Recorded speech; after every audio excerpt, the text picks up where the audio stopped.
Hello, I'm Yuki KAGAWA, a member of Graduate School of Human Sciences at Osaka University. Today I'm talking about schizophrenic films, the philosophy of Guattari and the films of René Laloux. Do you know René Laloux? He was a French animation director. His masterpiece is Fantastic Planet, a sci-fi movie that won the Judges' Special Prize at the Cannes Film Festival in 1973. The film features a giant with blue skin and red eyes. It will have an unforgettable impact once you see it. A lot of artists around the world were influenced by this film. Director Laloux has worked with some famous French artists such as Laurent Paul, Möbius, and Philippe Cazat. However, his first collaborators were the patients of the mental hospital Laborde. He began his career as a director when he made short films in the hospital with the help of Jean Ury and Félix Guattari. His experience at the board was also influential in his later life as a director. In this presentation, I will consider the effect of what Laloux calls schizophrenic films by analyzing Laloux's work using Guattari's thought rooted in the board's practices. Referring to Laloux's film will also give you a better understanding of several important concepts of Guattari. Before we discuss Laloux, I would like to talk about Laborde, the place that inspired him to make his films. In an interview in which Laloux was asked about Laborde, he stated, "To understand the innovative work that Jean-Louis and Félix Guattari did at the anti-psychiatry hospital in Cruz-Berny, it is necessary to recall that in the 1950s, hospitals were still more like prison for the mentally ill. The medical system was mostly repressive and restraints were widely used. Society itself sick and marginalized. So, above all, to protect itself. Tosquer, a physician who had fled Spain, devastated by military revolts, established the first clinic in France that took patients seriously as the Hospital Saint-Alban. Laborde is a mental hospital founded by psychiatrist Ury. It is famous for introducing institutional psychotherapy. Physician François Tosquer established institutional psychotherapy to fundamentally rebuild French mental hospital institutionally. At the time, French mental hospital had a repressive system. Therefore, he attempted to rebuild the system of power in the hospital and create an atmosphere where patients could exercise their rights. Ury took over Tosquer's institutional psychotherapy and created a free atmosphere at the board with co-manager Guattari. Guattari is also known as a political activist and philosopher who collaborated with Gilles Deleuze, but his philosophical theory reflects these Laborde's practices. Laborde's activities are mainly meeting, newspaper publishing, and artistic creation. In addition to this, the hospital is also famous for Grid, a role-sharing chat. It is designed to have rotating tasks among patients and staff to avoid pecking order resulting from fixed roles. The purpose of these activities is to eliminate distinction based on authority and gently alter the patient's condition by allowing them to encounter various things. The board has an environment where the components of the hospital could be freely connected. Behind these activities were the board's peculiar conception of the subject, reflecting on his later work at the board, Guattari explained how it works through his concept and analytical theories. I am obviously thinking of the clinic at the board where I have worked for a long time.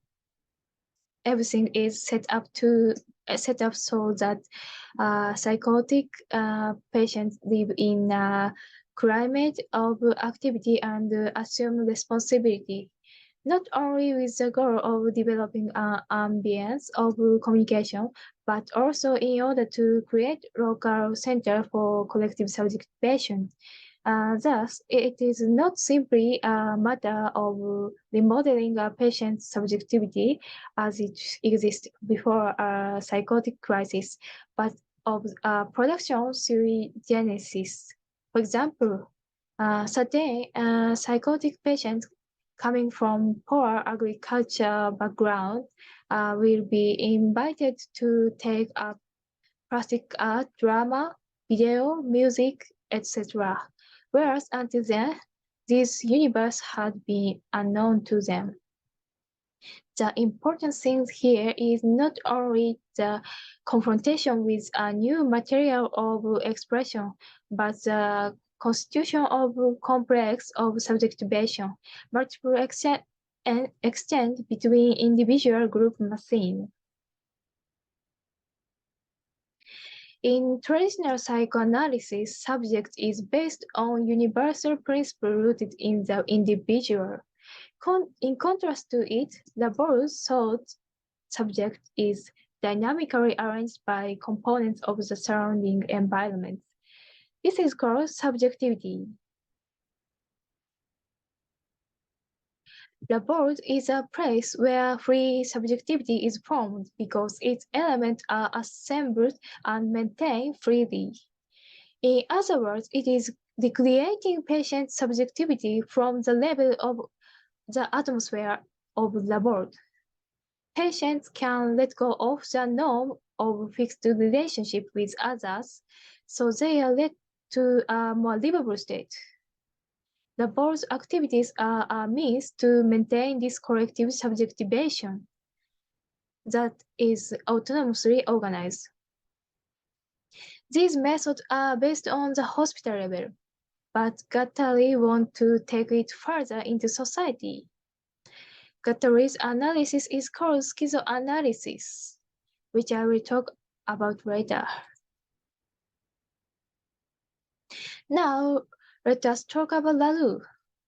He was a French animation director. He was interested in art from a very young age, but the war stripped him of the chance to become an artist, and he had to prioritize daily earning.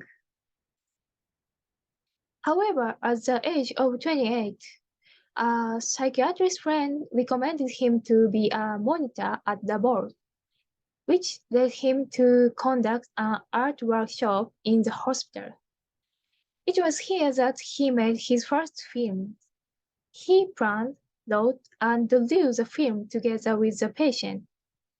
His first short film, TikTok, was broadcast in primetime on French television, and the next short film, The Monkey's Teeth, won several awards, partly because it was co-produced with mentally ill patients.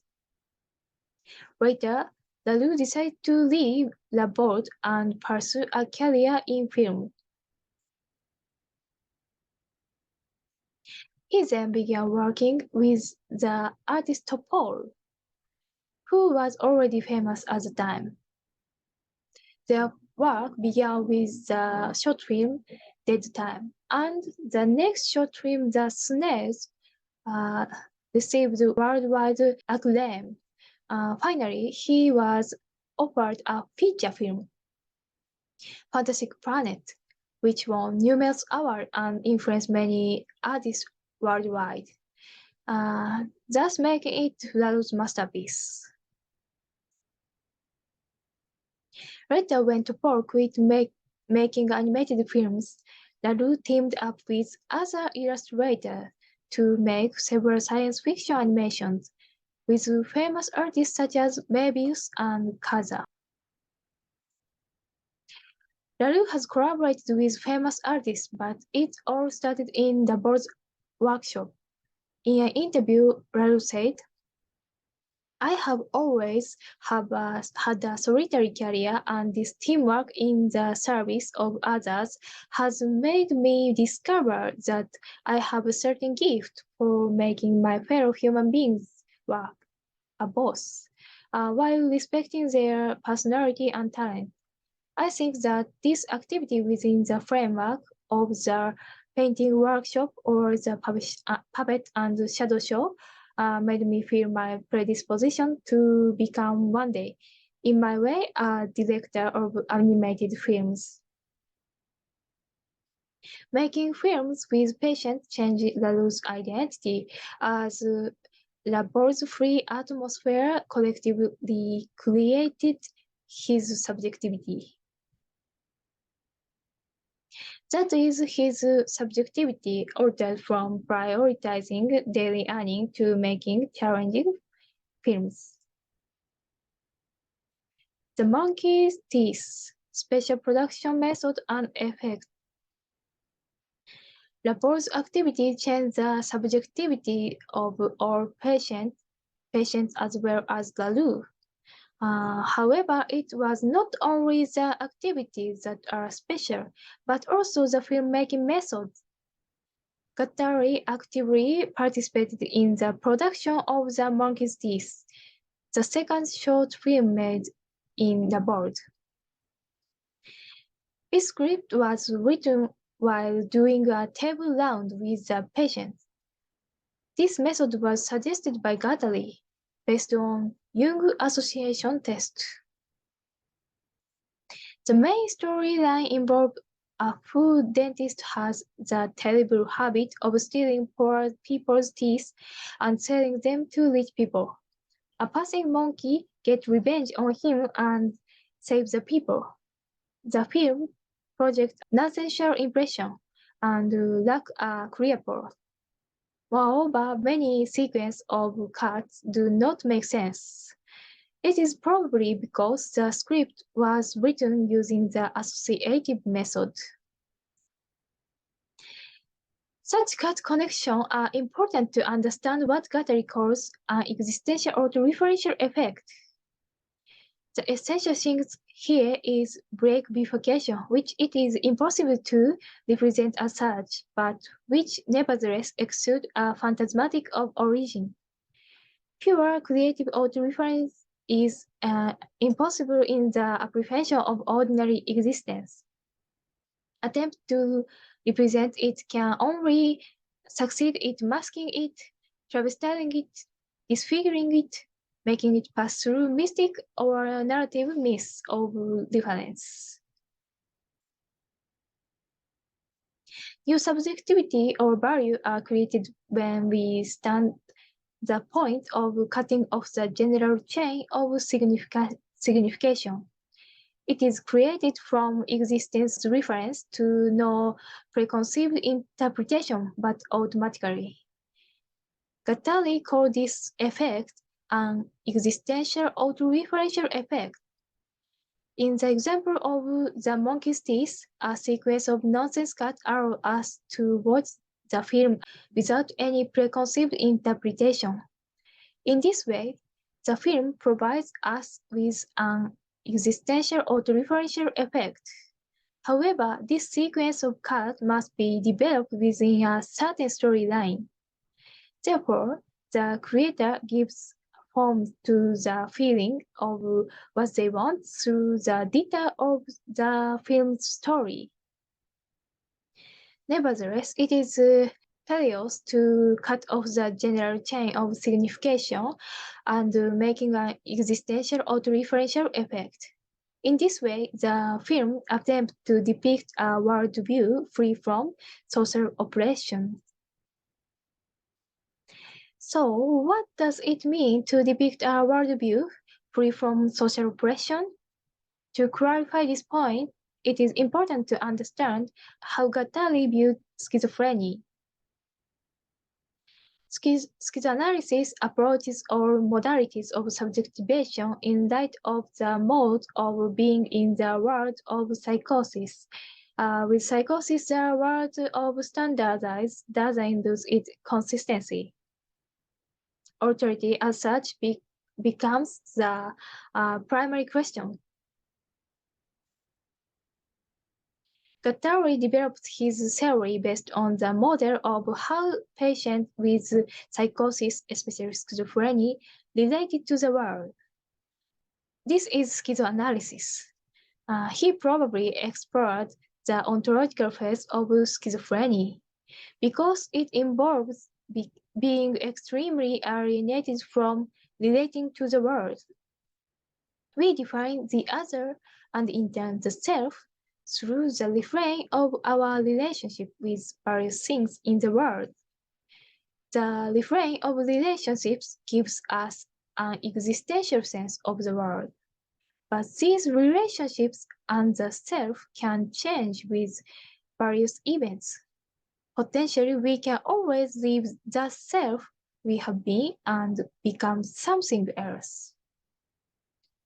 Imposing a general chain of signification or social norms prevents the free association of the components of subjectivity. Despite this fact, many people can maintain their connection to the world and express themselves. But people afflicted with schizophrenia has a unique way of connecting to things that makes it impossible for them to maintain their connection to the world and prevents them to model both others and themselves. To recover from schizophrenia, it is necessary to first create a situation where they are not alienated and then allow them to connect freely with things. The activities at the lab are intended to create an atmosphere wherein patients could discover this connection and reshape their sense of otherness and self through such relationship. Guattari's schizoanalysis did not try to become schizophrenia as a clinical entity, but learn how to produce a new subjectivity from the process of schizophrenia regaining otherness. In other words, he tried to recreate our perception of the world through an existential sense with no general chain of signification or social norms. To this end, he emphasized the importance of narrative. Guattari believes that the function of narrative is not to endanger a rational explain, but to promote complex different support of intensive memorial persistence and an event-centered consistency. This means that in an example like the monkey's teeth, the rationale of the storyline of a monkey getting back at the dentist who sells people's teeth is not important. Instead, the way the affectionate sensation created by the color, music, sequence of cut, and timing of transition flesh out the story is of significance. These elements must be applied to the narrative form so that they can coexist. The function of narrative restores the kind of connection of things that are lost in schizophrenia, not only creating artworks such as films and novels, but also talking about one's thought in a way to recover the function of narrative in our daily lives.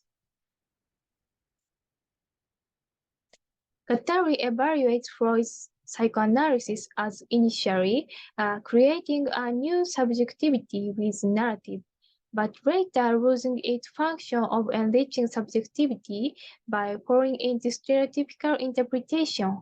In contrast to Freudianism, Guattari's schizoanalysis tried to liberate the desire of the patient by allowing them to create their own stories. This analysis is not only applicable for mental patients, but also us, who are more or less unable to express our free desires. At the end of the interview, in which he reflects on his life, LaRue says the following about the future of the film. We need schizophrenic film. Recently, there's no such things. Animation can do it. Conclusion. LaRue's works are schizophrenic films in Guattari's sense. In other words, these films create existential autoreferential effects. Schizophrenic films encourage us to let go of our normative relationship with the world and rebuild our relationship with the it, like schizophrenia revealed their selves. As I mentioned earlier, Guattari tried to promote this robust type of collective subjectivation to society, and I believe we can observe example in LaRue's film. His films have been viewed by many people worldwide and have had a great influence on later artists. If LaRue's work can change our subjectivity today from the board's workshop across time and space, then we can also find Guattari's thought in his films. I believe that artwork such as LaRue's film can catalyze social change by way of creating a collective subjectivation field like the board everywhere. References are here. Due to copyright reasons, I cannot show you LaRue's work here, but I urge you to watch it after you see this video, because it is fantastic. I am sure you will understand this presentation better once you watch the films. Thank you for your attention.